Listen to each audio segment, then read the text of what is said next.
To show your support for this channel, please like this video, leave a comment, or subscribe. For future story requests, please leave a comment below.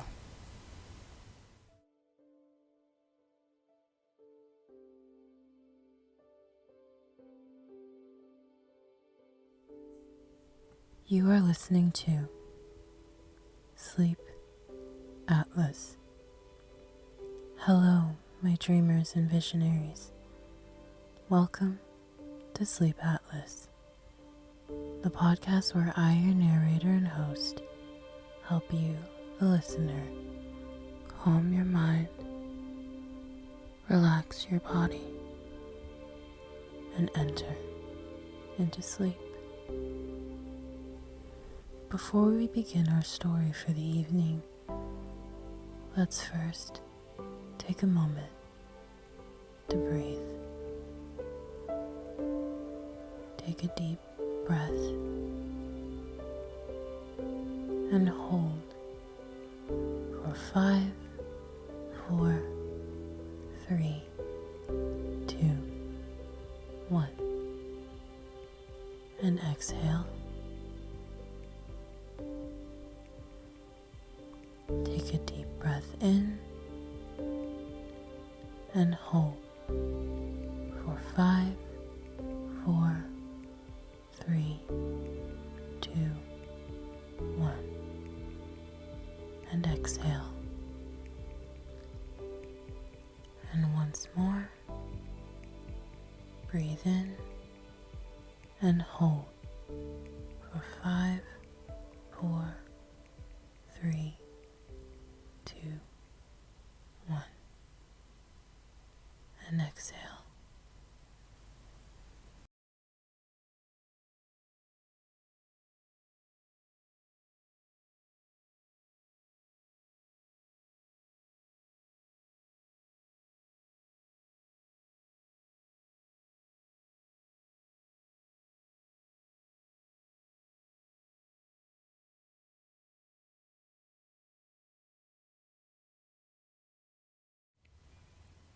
Our story for this evening is titled Gentlemen Prefer Blondes, the Illuminating Diary of a Professional Lady, and is written by Anita Loos. The following text is in the public domain. Chapter 1. Gentlemen Prefer Blondes. A gentleman friend and I were dining at the Ritz last evening, and he said that if I took a pencil and paper and put down all of my thoughts, it would make a book. This almost made me smile, as what it would really make would be a whole row of encyclopedias. I mean, I seem to be thinking practically all the time. It's my favorite recreation, and sometimes I sit for hours and do not seem to do anything else but think. So this gentleman said, a girl with brains ought to do something else with them besides think. And he said he ought to know brains when he sees them, because he's in the Senate, and he spends quite a great deal of time in Washington, D.C. And when he comes into contact with brains, he always notices it. So it might have all blown over, but this morning he sent me a book. And so, when my maid brought it to me, I said to her, "Well, Lulu, here is another book, and we have not read half the ones we have got yet." But when I opened it and saw that it was all blank, I remembered what my gentleman acquaintance said. And so then I realized that it was a diary. So here I am, writing a book instead of reading one. But now it is the 16th of March, and of course it is too late to begin with January. But it does not matter, as my gentleman friend, Mr. Eisman, was in town practically all of January and February. And when he is in town, one day seems to be practically the same as the next day. Mr. Eisen is in the wholesale button profession in Chicago, and he is the gentleman who is known practically all over Chicago as Gus Eisman, the Button King. And he is the gentleman who is interested in educating me. So of course he is always coming down to New York to see how my brains have improved since the last time. But when Mr. Eisman is in New York, we always seem to do the same thing. And if I wrote down one day in my diary, all I would have to do would be to put quotation marks for all the other days. I mean, we always seem to have dinner at the colony and see a show and go to the Trecorado, and then Mr. Eisen shows me to my apartment. So, of course, when a gentleman is interested in educating a girl, he likes to stay and talk about the topics of the day until quite late. So I am quite fatigued the next day, and I do not really get up until it's time to dress for dinner at the colony. It would be strange if I turn out to be an authoress. I mean, at my home at Little Rock, Arkansas, my family all wanted me to do something about my music, because all of my friends said that I had talent, and they all kept after me about practicing.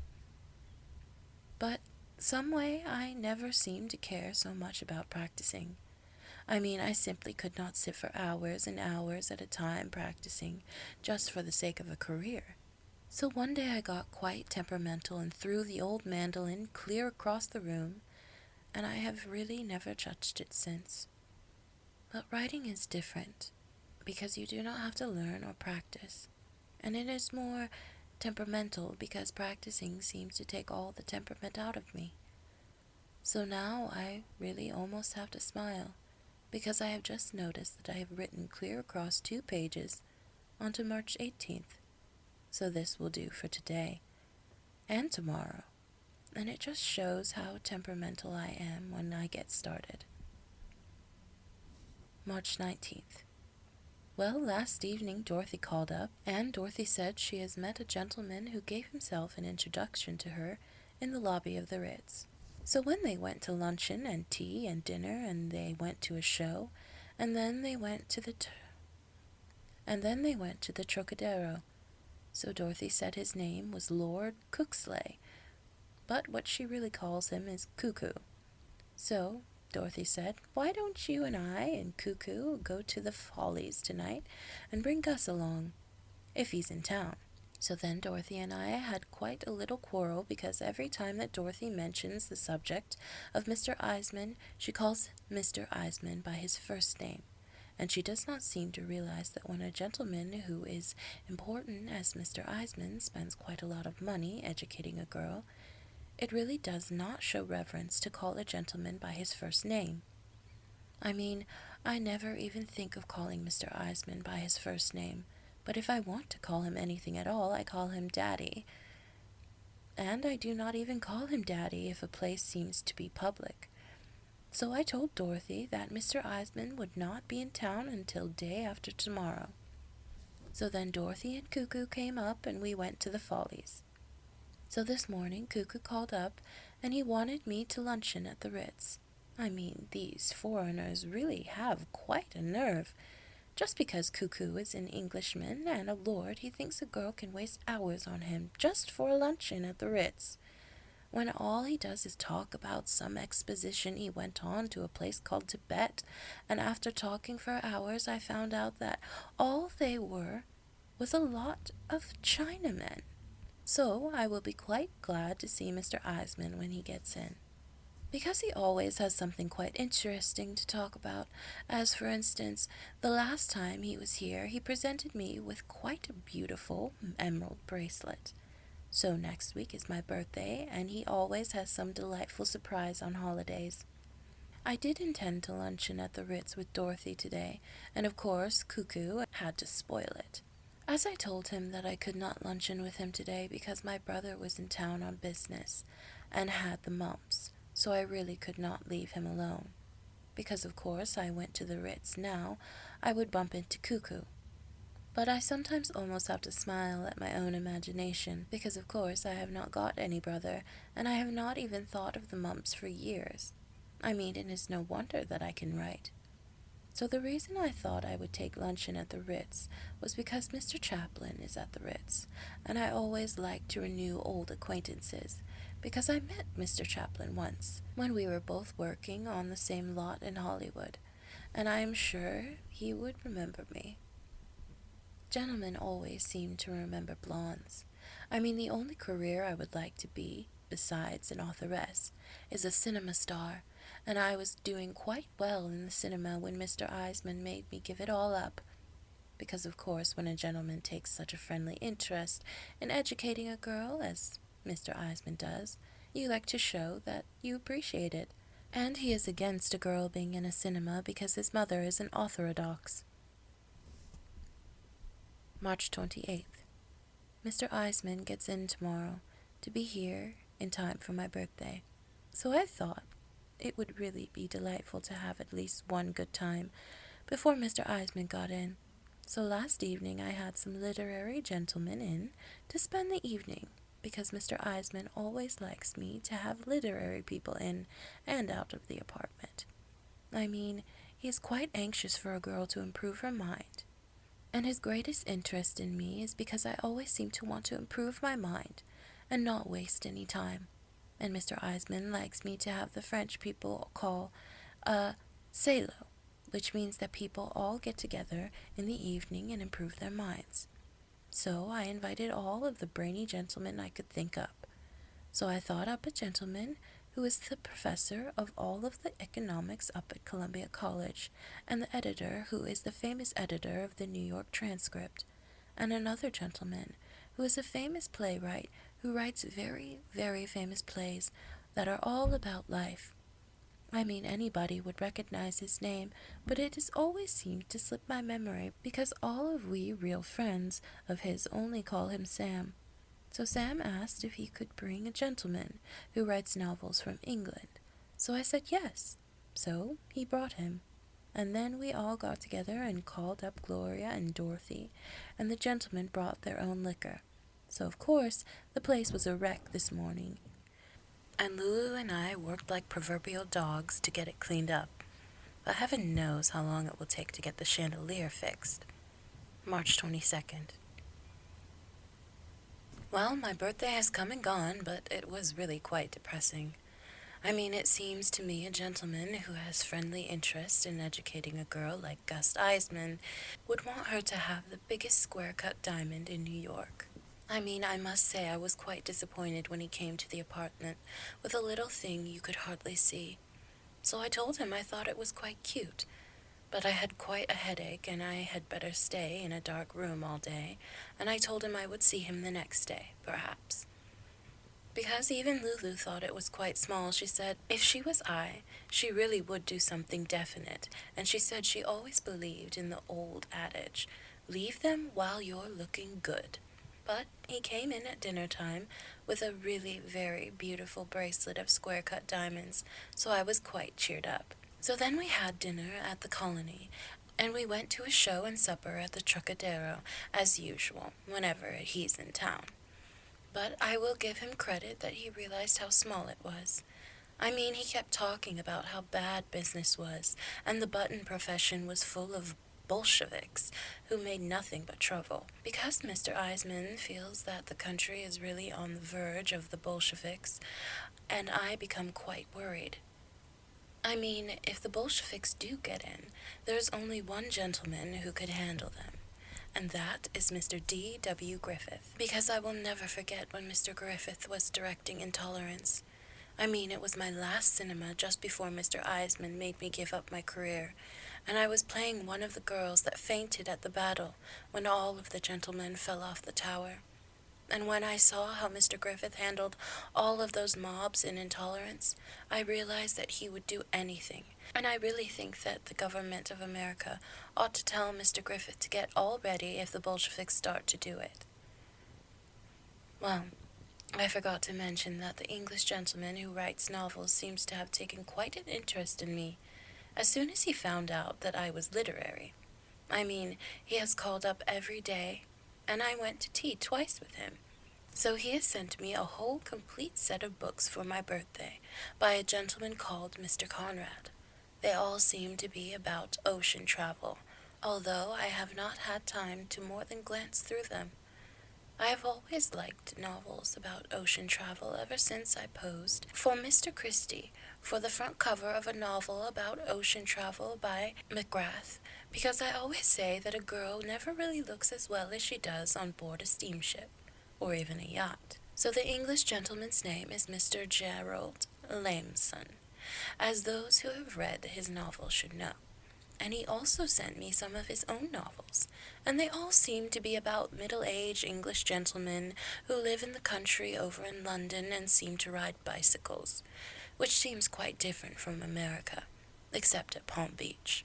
So I told Mr. Lamson how I write down all of my thoughts, and he said he knew I had something to me from the first minute he saw me. When we become better acquainted, I am going to let him read my diary. I even told Mr. Eisman about him, and he is quite pleased, because of course Mr. Lamson is quite famous, and it seems Mr. Eisman has read all of his novels, going to and fro on the trains. And Mr. Eisman is always anxious to meet famous people and take them to the Ritz, to dinner on Saturday night. But of course I did not tell Mr. Eisman that I am really getting quite a little crush on Mr. Lamson, which I really believe I am. But Mr. Eisman thinks my interest in him is more literary. March 30th. At last, Mr. Eisman has left on the 20th century, and I must say I'm quite fatigued, and still a little rest will be quite welcome. I do not mind staying out late every night if I dance, but Mr. Eisman is really not such a good dancer, so most of the time we just sit and drink some champagne or have a bite to eat, and of course I do not dance with anyone else when I'm out with Mr. Eisman. But Mr. Eisman and Jerry, as Mr. Lamson wants me to call him, became quite good friends, and we have several evenings, all three together. So now that Mr. Eisman is out of town, Jerry and I are going out together this evening. And Jerry said not to dress up, because Jerry seems to like me more for my soul. So I really had to tell Jerry that if all the gentlemen were like he seems to be, Madame Frances' whole dressmaking establishment would go out of business. But Jerry does not like a girl to be nothing else but a doll, but he likes her to bring in her husband's slippers every evening and make him forget what he has gone through. But before Mr. Eisman went to Chicago, he told me that he's going to Paris this summer on professional business, and I think he intends to present me with a trip to Paris, as he says there is nothing so educational as traveling. It did worlds of good to Dorothy when she went abroad last spring, and I never get tired of hearing her telling how the merry-go-rounds in Paris have big pigs instead of horses. But I really do not know whether to be thrilled or not, because, of course, if I go to Paris, I will have to leave Jerry, and both Jerry and I have made up our minds not to be separated from one another from now on. March 31st. Last night, Jerry and I had dinner at quite a quaint place where we had roast beef and baked potato. He always wants me to have food which is what he calls nourishing, which most gentlemen never seem to think about. So when we took a hansom cab and drove for hours around the park because Jerry said the air would be good for me, it was really very sweet to have someone think of all those things a gentleman hardly ever seemed to think about. So then we talked quite a lot. Jerry knows how to draw a girl out, and I told him things that I really would not even put into my diary. So when he heard all about my life, he became quite depressed, and we both had tears in our eyes, because he said he never dreamed a girl could go through so much as I, and come out so sweet and not made bitter by it all. Jerry thinks that most gentlemen are brutes, and hardly ever think about a girl's soul. So it seems that Jerry has quite a lot of trouble himself, and he cannot even get married on account of his wife. He and she have never been in love with each other, but she was a suffragette and asked him to marry her. So what could he do? So we rode all around the park until quite late, talking and philosophizing quite a lot.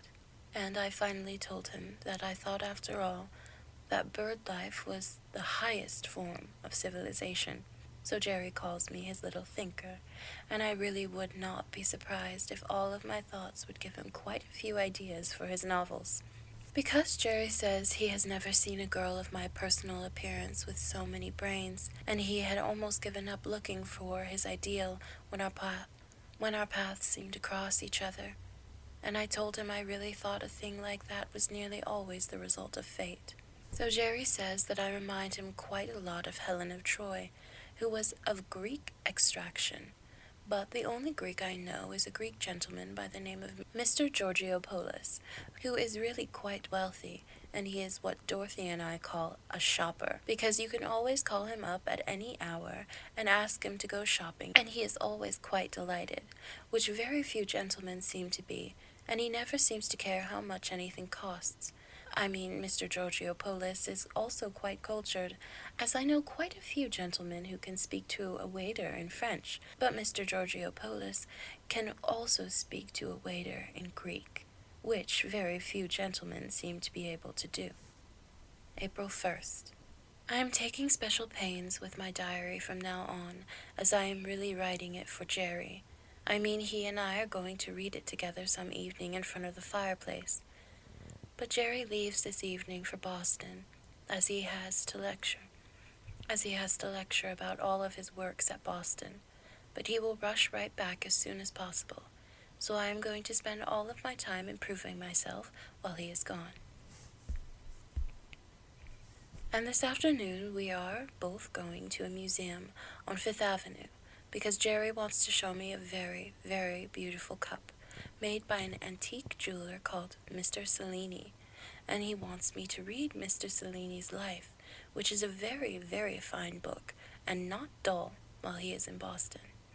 So the famous playwright friend of mine, who is called Sam, called up this morning, and he wanted me to go to a literary party tonight that he and some other literary gentlemen are giving to Florence Mills in Harlem, but Jerry does not want me to go with him. But Jerry does not want me to go with Sam, as Sam always insists on telling risque stories. But personally, I am quite broad-minded, and I always say that I do not mind a risque story, as long as it is really funny. I mean, I have a great sense of humor, but Jerry says Sam does not always select and choose his stories, and he is just as soon as I did not go out with him. So I am going to stay home and read the book by Mr. Cellini instead, because, after all, the only thing I am really interested in is improving my mind. So I am going to do nothing else but improve my mind while Jerry is in Boston. I mean, I just received a cable from Willie Gwynn, who arrives from Europe tomorrow, but I am not even going to bother to see him. He is a sweet boy, but he never gets anywhere, and I am not going to waste my time on such as him, after meeting a gentleman like Jerry.